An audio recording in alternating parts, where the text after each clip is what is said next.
All right, guys, I just thought that I'd put up another video here for chapter 6 because we kind of went through it a little bit quickly in class. And some folks have mentioned that it's helpful to have this just as a reminder. So anyway, let me go through this chapter. Let me go through this chapter again um, uh, to whatever help you study for the quiz if it's useful. Okay. All right, so to start off with, we have this word advise. I'd like to advise Alan to break up with Elaine, but I know he'll get angry if I offer my opinion. And the park ranger said, I'll advise you to hang your food from a tree if you don't want the bears to get into it. The couple of things that we want to focus on here,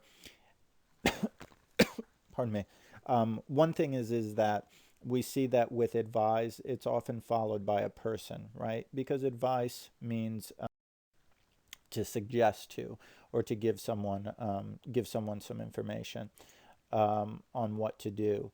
Um, the other thing we want to focus on is that advise, which is pronounced with a Z and spelled with an S, is different than advice with a C and sounds like an S.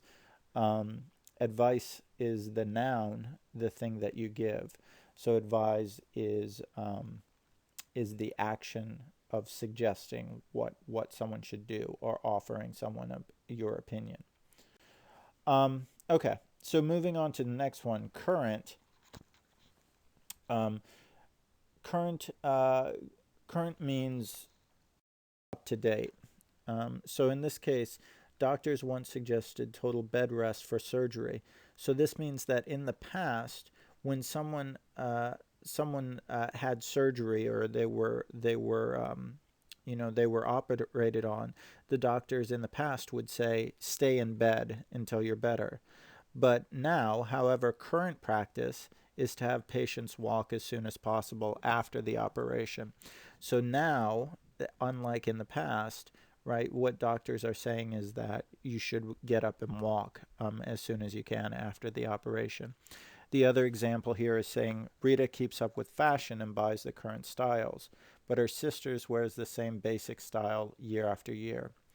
So current styles, this is modern, modern styles, the things that are changing from year to year. You can see here, again, just for vocab and context, we have the word but here. So we know that the second part is going to be the opposite of the first. So here, the same year after year is not current. Current has to be, it's just this year. It's not the same as last year. Okay, and so here we have the word deprive.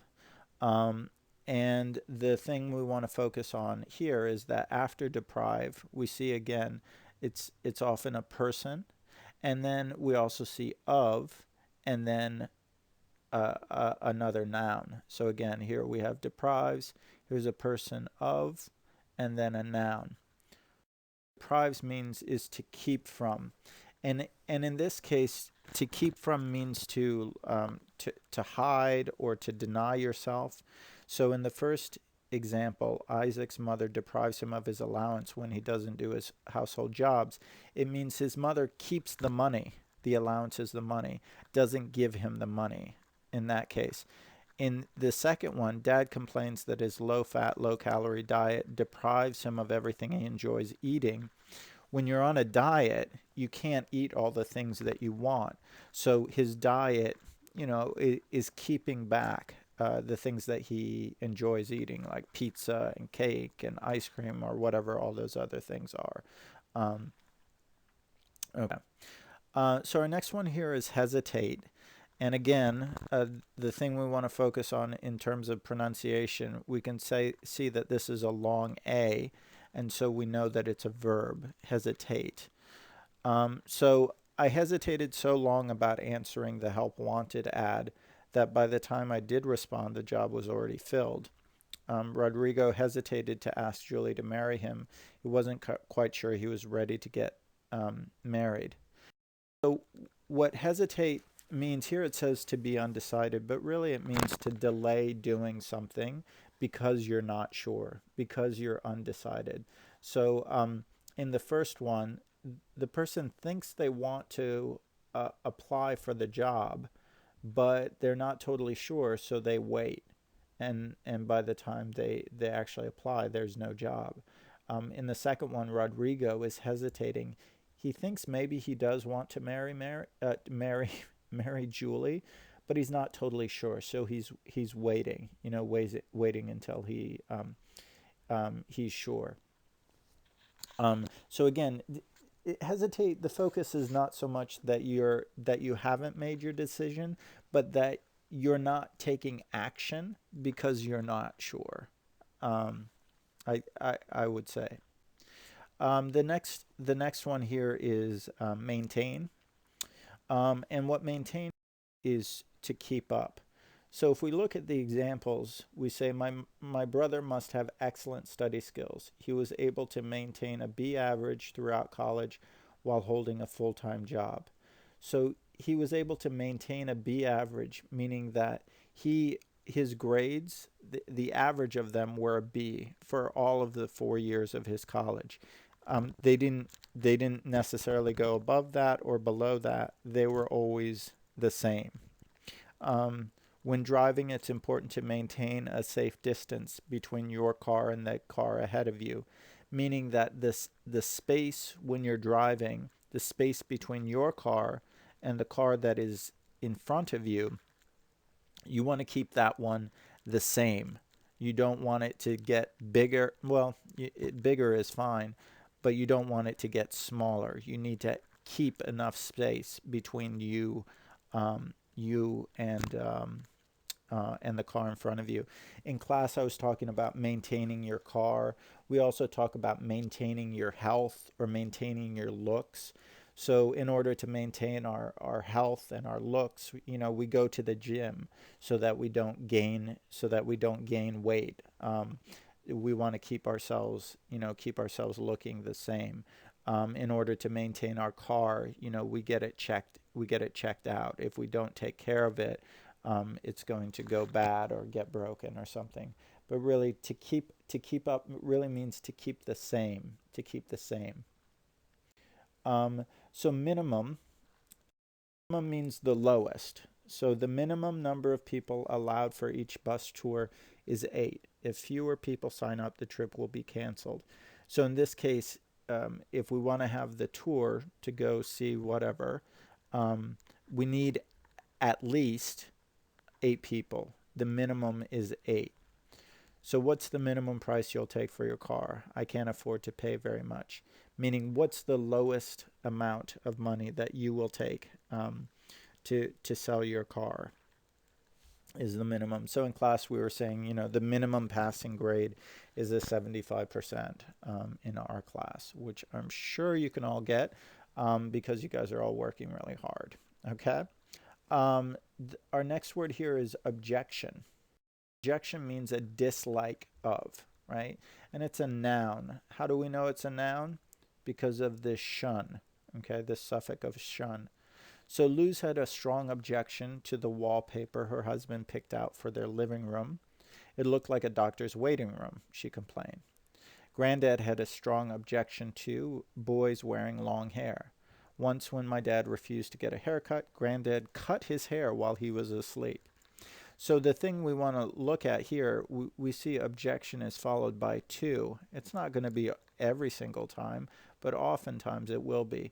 So objection to the wallpaper. What this means is that she disliked the wallpaper. The grandfather disliked the boys having long hair, right? So the objection is to something, the thing that you dislike, that you don't like. All right, originate. Again, we know this one's a verb because of the long A sound. So many people believe that baseball originated in Cooperstown, New York in 1839. However, it must have started earlier since the sport was mentioned in English publications as early as 1744. The ice cream cone was originated at the 1904 World's Fair in St. Louis. An ice cream seller ran out of cups, so he wrapped a waffle around an ice cream and sold it that way. So originate means to begin. And we talked about in class that origin is in the word originate, and this word is also related to original, and original means the first. So originate means where did the first one come from? Where did where did it start? Okay, so originate you can also think of as being the start, but really the start of something, right? The start of something. So in these examples, we have baseball and the ice cream cone. These are when these things were created, where they came from. All right, so here we have penalize. Penalize, or sometimes it's penalize. Different people pronounce it differently. I would say penalize, but you can see here the way that they have it is penalize. So it's a difference depending on where you're from in the country and the world. So whenever my parents heard I had been kept after school, they would penalize me again at home. The judge decided to penalize the young thief with 100 hours of volunteer work. So penalize means to punish, okay? So you're penalize someone when they've done something wrong, when they've done something bad. Okay, and here's our last one here, is reliable. Joe Sherman is a reliable mechanic. You can count on him to tell you the truth and to fix whatever is wrong with your car. The ad said, reliable store clerk needed. Don't bother to apply unless you're willing to show up on time every day. Reliable is someone that you can trust, right? Someone that you can put your trust in.